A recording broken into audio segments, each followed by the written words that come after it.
Guys, today on Instagram, I posted something dunking on Jimmy Kimmel because of the suspension of his show. And I did not get into the weeds about whether the FCC pressured for the suspension. I just figured maybe people would do their own research, but I'm getting a deluge of comments right now from people on the left saying that this is government overreach. We now have definitive proof that that is not the case. The information that we had yesterday also suggested that that was not the case, but now we know for a fact. According to Nexstar, one of the affiliates that pulled broadcasting of Jimmy Kimmel Live, along with Sinclair, they deny that this was due to FCC pressure. There was also a piece published in The Hollywood Reporter yesterday that clarified Disney was already arguing with Jimmy Kimmel about the tone his monologues were taking a week ago. So they were already in a contentious relationship a week ago before these affiliate stations made any sort of move to take him off the air. This was definitively a decision made by those affiliate stations and ultimately by his employer, Disney. This had nothing to do with the FCC. I do want to point out here, if you go through the Hollywood Reporter article, they do try to obfuscate a few times. They talk about the speech that he gave. Then they say the joke kicked off a social media shitstorm. A source with information to the Hollywood Reporter said, but almost immediately, FCC Chair Brendan Carr's appearance on Benny Johnson's podcast, the storm of shit began a bigger swirl. And then they say, within hours, multiple ABC station owners held calls with Disney leadership expressing the concern with the comments. Now, they're trying to make it seem as if the FCC got involved with the local station, and they're also trying to make it seem like the FCC is trying to big time these local stations, when what we know is that the affiliate stations have more of a problem with the national networks, which are always using their sphere of influence to prevent them from doing what's best for themselves, i.e. changing programming they may want to change because they think that the ratings might be better, i.e. syndicated programming. Instead, they're using their influence to keep them from doing that, and this is an ongoing problem. As I said yesterday, it seems as if the local stations are blaming the national stations are blaming the talent, and the talent is now blaming the FCC. And thereby Trump. And thereby Trump, which is what has taken hold online. Everybody is operating under the premise that what happened because of the FCC. I said I was willing to operate under that assumption if you can provide me with a letter, something that proves beyond the timing of Brendan Carr's speech, despite the fact that it doesn't line up with the fact that Disney was already having comments with Kimmel long before that.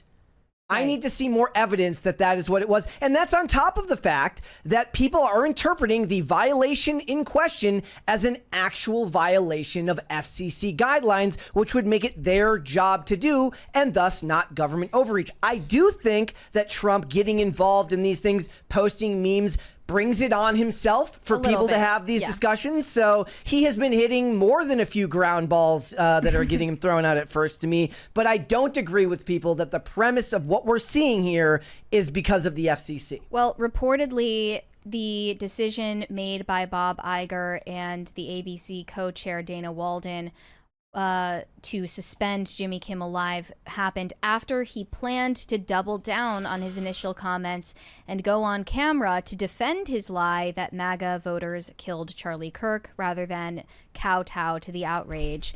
According to The Hollywood Reporter, they yanked him because they thought that would fan the flames as Nexstar and Sinclair affiliates dropped him.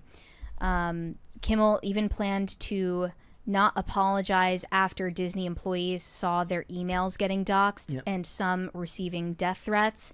And then when 66 of the roughly 200 affiliate stations had said they would drop him, that is when Iger and Dana Walden pulled the plug.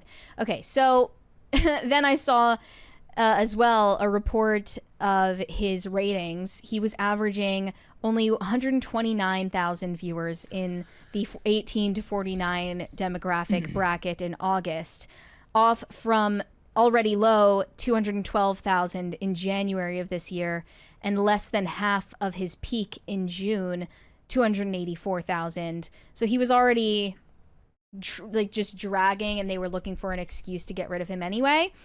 And Cernovich says the FCC angle was fake news. Will all of the lowlifes who spread this willful lie apologize? No, they will not. That narrative it's taken too much of a hold. It is the dominant discussion from every angle. They've already accepted the premise that this was government overreach, despite the fact that their own media outlets are telling you that that was not the case. And this lie has taken hold and is being spread by some of the most influential talent at Disney, including, for instance, Pedro Pascal, who posted in solidarity with Jimmy Kimmel. He posted this photo of them together on Instagram, standing with you, defend hashtag free speech, defend hashtag democracy. I love the fact that it doesn't even, in the headline that he posted, it doesn't even say FCC gets ABC to pull. It's just private company pulls show. This is what fascism looks like. At least find a headline. Like, they're willing to lie in headlines. At least find a headline that more correctly applies to what your vague definition of fascism is. Pedro also misspelled free speech. That's okay.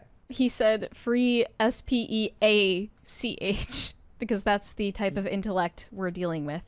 Marissa Tomei also reshared the boycott on her Instagram. She's already been killed off at Marvel, so she's free to do this now. Aunt May is already gone, therefore she is allowed to tell you to not support Disney products. Yes. And it is fair to point out, Pedro Pascal did not tell people to boycott Disney. He simply shared his opinion of standing with Jimmy Kimmel. Right. He's walking a very fine line, considering, I don't know if it already came out, but it was supposed to come out today, according to Daniel Rickman, that the Mandalorian and Grogu trailer was supposed to come out. If I was delayed it. If I don't know. I haven't seen it. But if they did, I would have postponed it if I were them to wait for this shitstorm to pass. Yeah, and Tatiana Maslany, who is also not employed by Disney any longer, has urged her many fans, to cancel their subscriptions to Disney Plus after the suspension of Jimmy Kimmel's show. Look, the Agatha, audacity. I guess we'll never get She-Hulk season 2. Agatha, please don't be breaking my heart here. Everybody knows that I have a soft spot for the Agatha series. Well, more for Catherine Hahn. I can't have Catherine Hahn and all her charisma telling me to boycott Disney. That would be horrible. Similarly, in a podcast appearance with Mark Ruffalo, Rainn Wilson was talking about his liberal friends celebrating the death of Charlie Kirk at an event that he recently attended. And Mark Ruffalo responded predictably by blaming it on guns. So here was the clip of Rainn Wilson. Are we going to watch the whole 3-minute clip? I'm looking at a shorter clip. Here's the one. Yes. I just sent you a link to a shorter version of it, but I got it here, the 40-second one. Yeah, I got it. Apart in so many different ways. The country is being torn apart in so many different ways. While I didn't agree with his ideas, shooting someone that we disagree with, even if they're vociferous and loud and out there, is so colossally wrong-headed. Why does he actually kind of sound like Ryan Long when he does his bit? A little bit.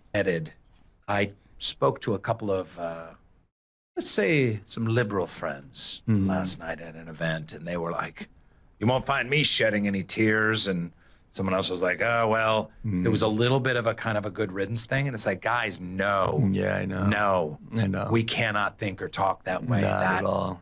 That is not It's okay. so dangerous. Mark Ruffalo wants to tell him that they were right so bad. He's like Mark Ruffalo's like seething right now. He's just trying so hard to contain himself. But you can tell Rainn Wilson is one of the more level-headed celebrities. He hasn't always been that way, but we did mention him, I believe, yesterday because he has shifted his tone in recent years, especially about the way that Hollywood portrays Christians. And his religious views evolving over time. But right now, the Disney headquarters is being actively protested by members of SAG and the Writers Guild members. They're really gathering have. outside to protest in favor of Jimmy Kimmel. They really have worked overtime in like the last 8 months to try and pretend like they don't hate the American flag. It's actually hilarious. Oh, I see an upside down American flag. Jimmy Kimmel not being allowed. You see it all the way in the back. Got an Somebody's upright like, one and an upside down one in millionaire the same talk video. millionaire talk show host isn't allowed to keep his job despite saying awful things, having horrible ratings in the network, canceling him, suspending him. Upside down American flag. We're in danger here, they say. The bongos. They're getting honks in support. If all of you had just watched Jimmy Kimmel when he was live, he would have had ratings too good to ignore.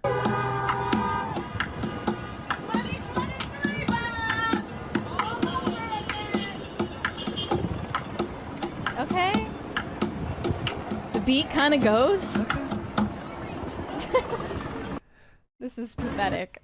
It's absolutely pathetic. I love that. That's not the first person who's had that. This is literally what Andor was about. And then here is Kamala and Hillary Clinton saying, "We warned you."